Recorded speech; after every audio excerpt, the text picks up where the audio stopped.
નમસ્કાર મિત્રો, કેમ છો? મજામાં? આજે વાત કરવાની છે ભારત રત્ન અને ભારતના લોખંડી પુરુષ એવા સરદાર વલ્લભભાઈ પટેલની. 15 ડિસેમ્બરના 1950ના રોજ તેમનું અવસાન થયું હતું. તેમને આજે આપણે શ્રદ્ધાંજલિ આપીએ છીએ અને કોટી કોટી વંદન કરીએ છીએ.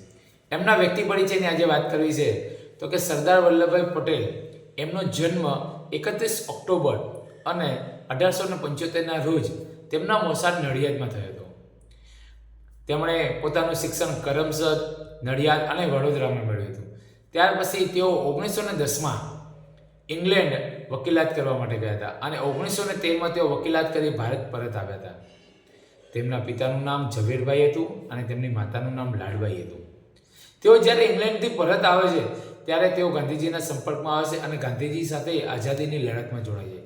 એમને સરદાર તરીકેનું બિરુદ ક્યારે પ્રાપ્ત થયું? તો જ્યારે ખેડૂતોના પ્રશ્નો અંતર્ગત બારડોલી સત્યાગ્રહ ચાલી રહ્યો હતો અને ત્યારે તેમને બારડોલી સત્યાગ્રહનું નેતૃત્વ સોંપવામાં આવ્યું અને એ સમયે સવિનય કાનૂની ભંગની જે ચળવળો ચાલતી હતી એનો જ એક ભાગ હતો બારડોલી સત્યાગ્રહ.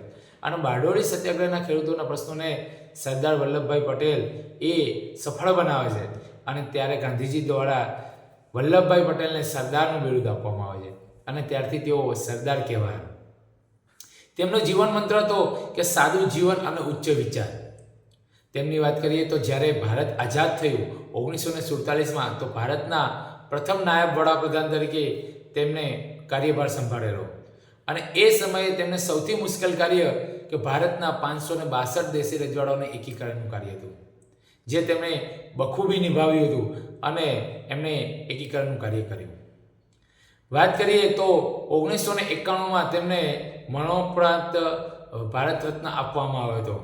આવા હતા આપણા સરદાર વલ્લભભાઈ પટેલ અને એમનો જે જન્મદિવસ છે 31 ઓક્ટોબર એને આપણા ભારતની અંદર રાષ્ટ્રીય એકતા દિવસ તરીકે ઉજવવામાં આવે છે અને ગુજરાતના સરદાર સરોવર જે ડેમ છે ત્યાં સ્ટેચ્યુ ઓફ યુનિટી તૈયાર કરી અને આપણે એમને કાયમી યાદ કરતા રહીએ છીએ. એવા સરદાર વલ્લભભાઈ પટેલને આજે 15 ડિસેમ્બર 1950ના રોજ અવસાન થયું હતું તો આપણે એમને શ્રદ્ધાંજલિ આપીએ છીએ અને કોટી કોટી વંદન કરીએ છીએ.